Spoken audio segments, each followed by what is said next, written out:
श्री राधे गोविंदा मन भजले हरि का प्यारा नाम है।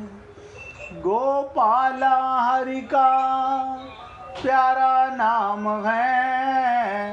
नंद लाला हरि का प्यारा नाम है।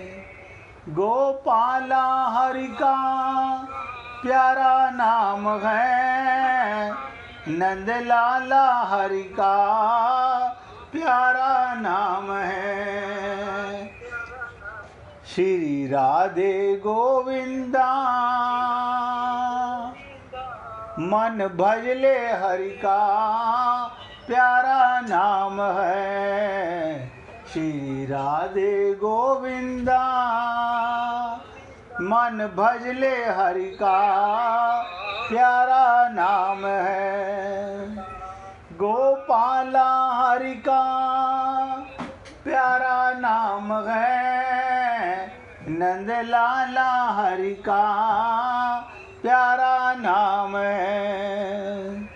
गोपाला हरि का प्यारा नाम है। नंद लाला हरि का प्यारा नाम है। सभी पुण्य आत्मा बहुत एकाग्रचित होके एक एक शब्द को ध्यान से सुनने का प्रयत्न कीजिएगा। निवेदन करना मेरा कार्य है, बहुत एकाग्रता के साथ। इसी तरह उपासना के विषय में, वीना जी मोबाइल की आवाज़ बंद कर लो। इसी तरह उपासना के विषय में भी तत्वज्ञ महापुरुष को बुद्धि में भेद जो पैदा नहीं करना चाहिए। जैसे प्राय लोग कह देते हैं, क्या कह दिया करते हैं कि नाम जप करते हुए समय भगवान में मन नहीं लगा तो नाम जप करना व्यर्थ है। ध्यान से सुनिएगा, अगर मन भगवान में नहीं लगा तो आपका नाम जप व्यर्थ है। परंतु तत्वज्ञ महापुरुष को ऐसा ना कहकर ये उपदेश देना चाहिए, नाम जप कभी व्यर्थ हो ही नहीं सकता, कभी व्यर्थ नहीं हो सकता।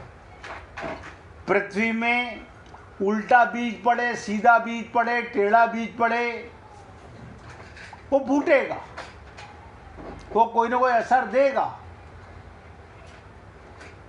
क्योंकि भगवान के प्रति कुछ ना कुछ भाव रखने से ही नाम जप होता है। भाव के बिना नाम जप में प्रवृत्ति ही नहीं होती। अतः नाम जप किसी भी अवस्था में त्याग नहीं करना चाहिए। जो ये कहा गया कि मनवा तो चहूँ दिशि फिरे, ये तो सुमिरन नाही, इसका भी ये अर्थ है कि मन ना लगने से भी सुमिरन स्मरण नहीं है, जब तो है ही। हाँ, मन लगाकर ध्यान पूर्वक नाम जाप करने से बहुत जल्दी लाभ मिलता है, बहुत जल्दी लाभ मिलता है।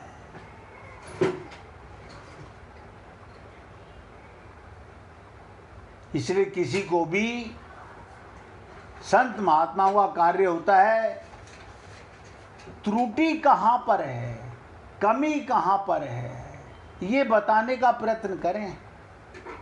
ध्यान से सुनिएगा, कोई भी मनुष्य सर्वदा गुण रहित नहीं होता। आप सुबह से शाम तक गुण रहित नहीं हो सकते, उसमें कुछ ना कुछ गुण रहते ही हैं। और भगवान ने प्रत्येक जीव में कोई ना कोई गुण भरा है। इसलिए तत्व के महापुरुष को चाहिए, तत्व के महापुरुष का मतलब संत महात्माओं को चाहिए। अगर किसी व्यक्ति को उसकी उन्नति के लिए कोई शिक्षा देनी हो, कोई बात समझानी हो, तो उस व्यक्ति की निंदा या अपमान ना करके उसके गुणों की प्रशंसा करे।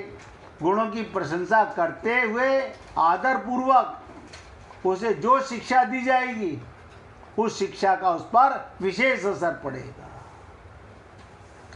किसी को धमका के पढ़ाना, डांट के पढ़ाना, मार के पढ़ाना और ये कह के पढ़ाना कि बेटा बस कुछ देर ध्यान से पढ़ लो, उसके बाद खेलना।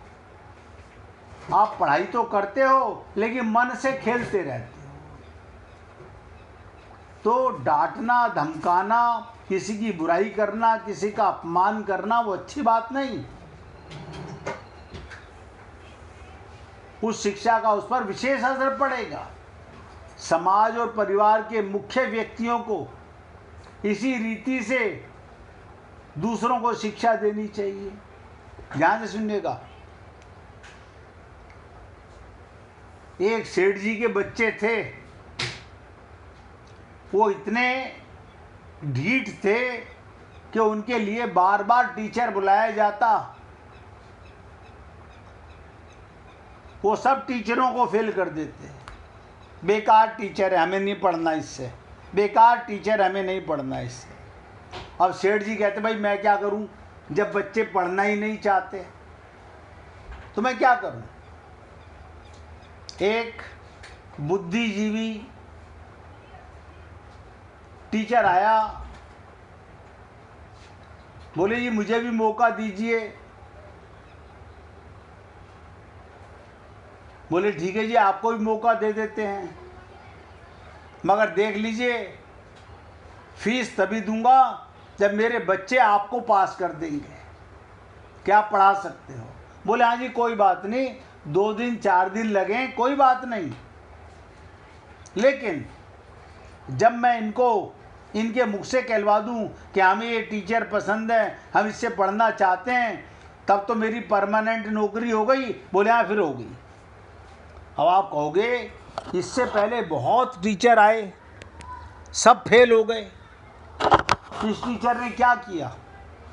आने के बाद सबसे पहले, अब ध्यान से सुनिएगा, बहुत सारे संत महात्मा ऐसे होते हैं संसार में,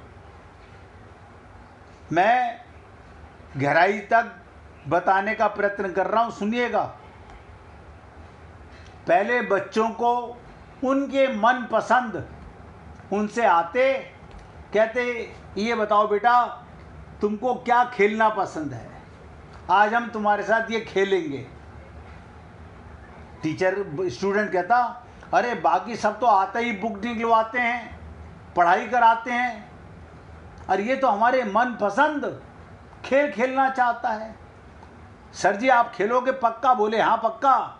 हमें कंचे खेलना है, हाँ खेलेंगे। हमें क्रिकेट खेलनी है, हाँ खेलेंगे।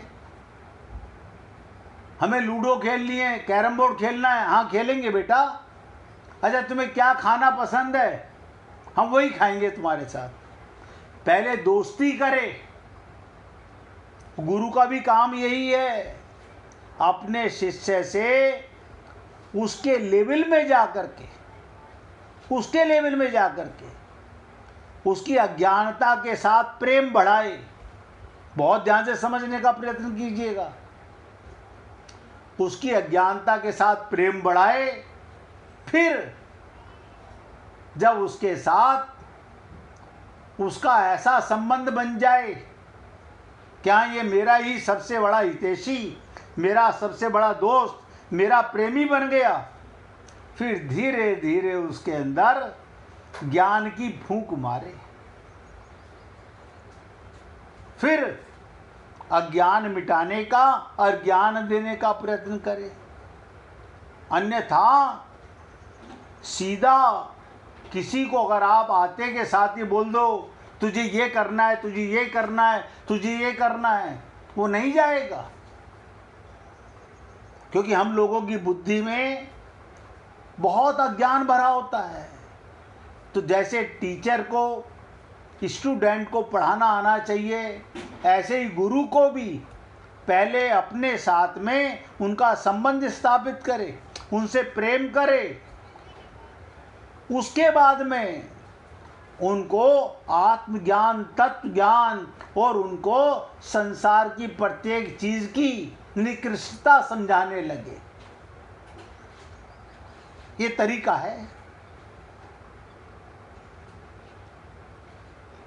अन्यथा क्या है, बहुत से लोग कहते हैं हमें क्या लेना देना, कोई आए तो ठीक है, ना करे तो ठीक है, हमारा काम तो केवल बताने का है। नहीं, अगर कोई आपके पास संपर्क में आया है और आपको समय दे रहा है, आपको पता नहीं है, जिस भी संत महात्मा के पास आप जाएं और समय दें तो परम धन तो वही है, सबसे बहुमूल्य टाइम होता है।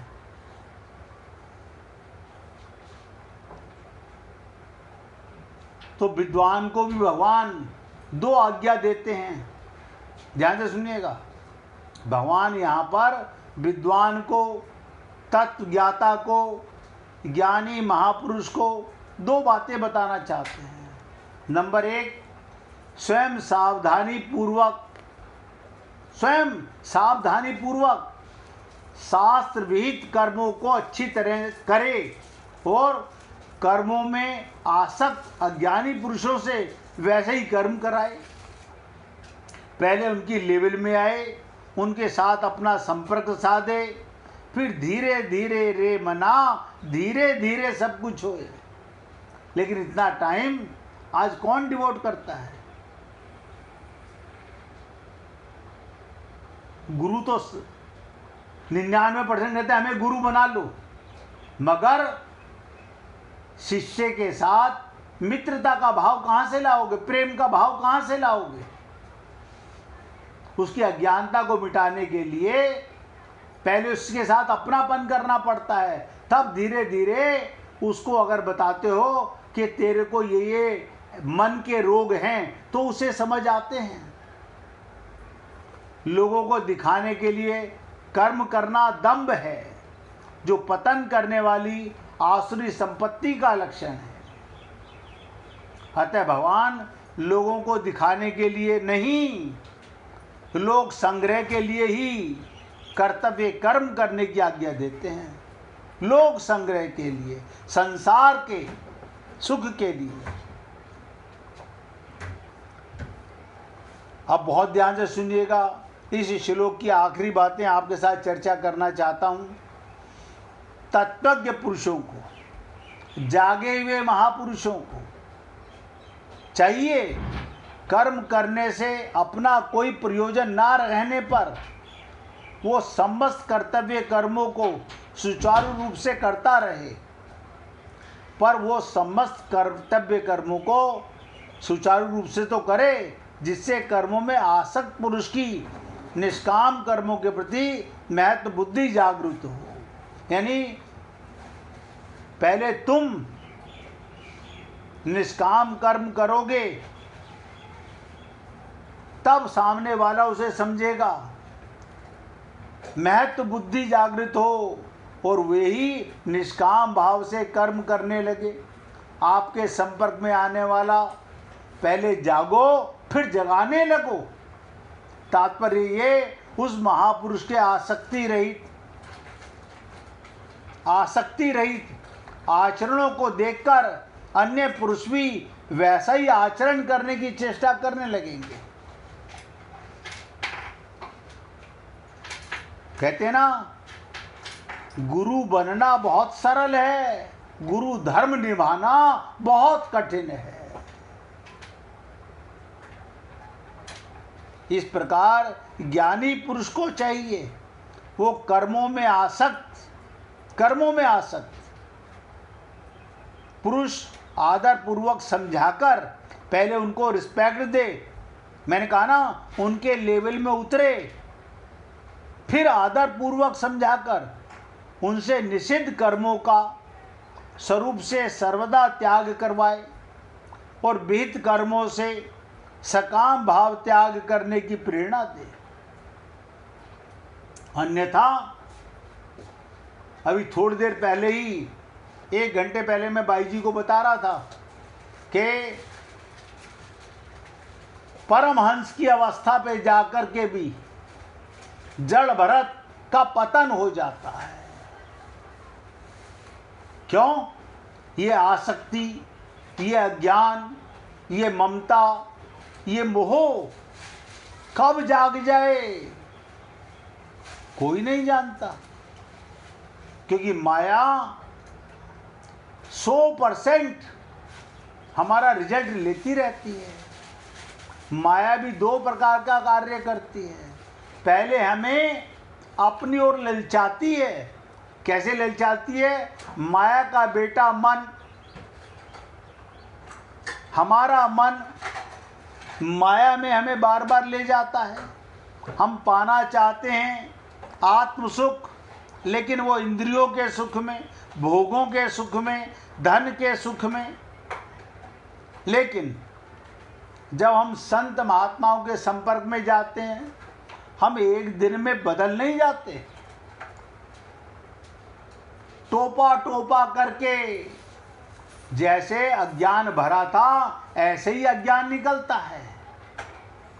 और एक दिन आपको लगता है अपने आप, खाली सुनने से ज्ञान नहीं, कि झूठा है संसार, धोखा खाएगा, कर ले हरि से प्यार, वरना पछताएगा। जिस दिन आपकी रियलाइजेशन हो जाए, अनुभूति हो जाए, आपकी आसक्ति मिट जाए, आप में प्रेम भाव जाग जाए, समर्पण भाव जाग जाए, शरणागति भाव जाग जाए, फिर अज्ञान आप पर हावी नहीं होगा। माया दूसरे तरह का कार्य करेगी। आप लोगों ने सुना होगा, भगवान जिस पर कृपा करते हैं उसका संसार छीन लेते हैं। तो बहुत से लोग घबरा जाते हैं, डर जाते हैं।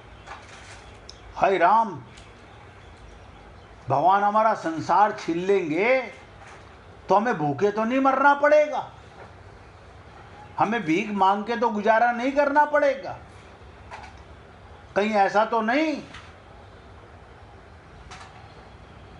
इससे तो ऐसे ही भला है कि कम से कम हम अपने को शरीर और शरीर के भोग में सुखी हैं। लेकिन अभी हम समझते नहीं कि भगवान संसार का सुख छीनने का मतलब क्या होता है। संसार का सुख छीनने का मतलब होता है, जा पर कृपा राम की हुई। जब भगवान हम पे कृपा करते हैं, कब करते हैं? जब हमारा मन सुखों से अलग होने लगता है। तो माया आखिरी परीक्षा लेती है हमारी, हमारे को अपने ही घर में अपमानित करा देगी, अपने ही शरीर में कोई ऐसा रोग डाल देगी। और माया के दीवाने, माया के लोभी तरह तरह के प्रलोभन देंगे। आप ये पूजा करके देख लो, आप ये पाठ करके देख लो, आप ये करके देख लो। लेकिन आपको अगर आत्मज्ञान हो गया और कोई सद्गुरु आपके जीवन में आ गया, तो फिर आप मुड़ कर के नहीं देखेंगे।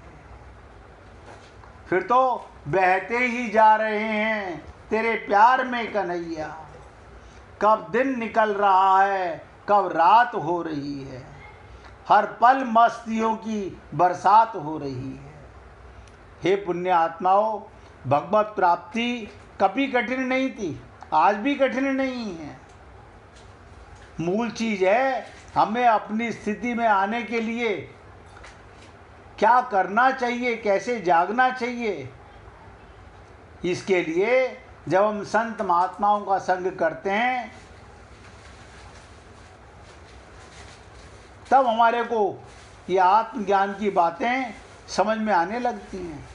अन्यथा हम सुनते तो हैं लेकिन कर कुछ नहीं पाते, खाली अपने मन का एक मन महसूस के रह जाते हैं। अब आप सोचिएगा, भगवान श्री कृष्ण की माया छोटी सी लीला के शायद आपको समझ आ जाएगी। सुदामा भगवान के सखा, एक बार कृष्ण ने पूछा, कान्हा मैं आपकी, सुदामा ने पूछा भगवान श्री कृष्ण से, अपने सखा से, कि कान्हा मैं आपकी माया के दर्शन करना चाहता हूँ, कैसी होती है। भगवान ने टालना चाहा, लेकिन सुदामा की जिद पर भगवान श्री कृष्ण ने कहा, अच्छा कभी वक्त आएगी तो बताऊंगा।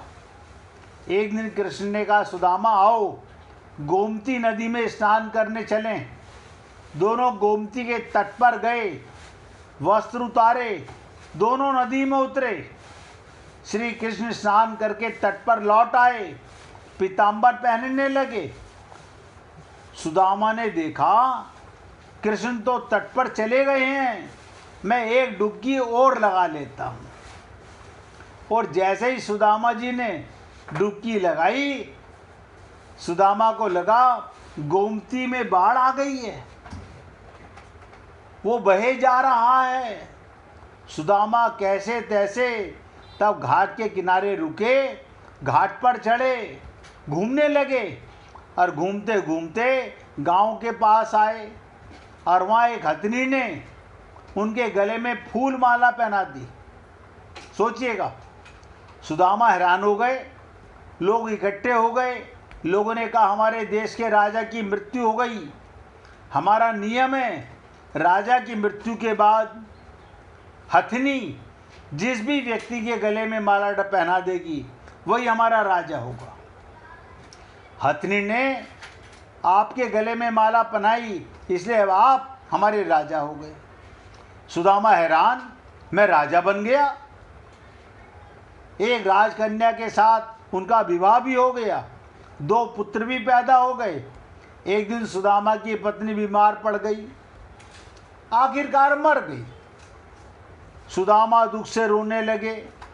उसकी पत्नी जो मर गई थी, जिन्हें वो बहुत चाहते थे, सुंदर थी, सुशील थी। लोग इकट्ठे होकर उन्होंने सुदामा को कहा, आप रोए नहीं, आप हमारे राजा हैं, लेकिन रानी जहाँ गई वहीं आपको भी जाना पड़ेगा। ध्यान से सुनिएगा, ये मायापुरी का नियम है। आपकी पत्नी को चिता में अग्नि दी जाएगी, आपको भी आपकी पत्नी की चिता में प्रवेश करना होगा। आपको भी अपनी पत्नी के साथ मरना होगा। ये सुनकर तो सुदामा की सांस रुक गई, हाथ पांव फूल गए। अब मुझे भी मरना होगा।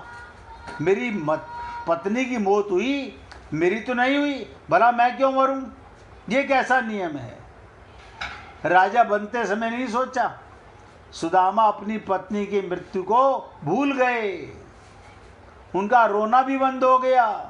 अब वो स्वयं की चिंता में डूब गए। कहा, भाई मैं तो मायापुरी का वासी नहीं हूँ, मुझ पर आपकी नगरी का कानून नहीं लागू होता, मुझे क्यों जलाना चाहते हो?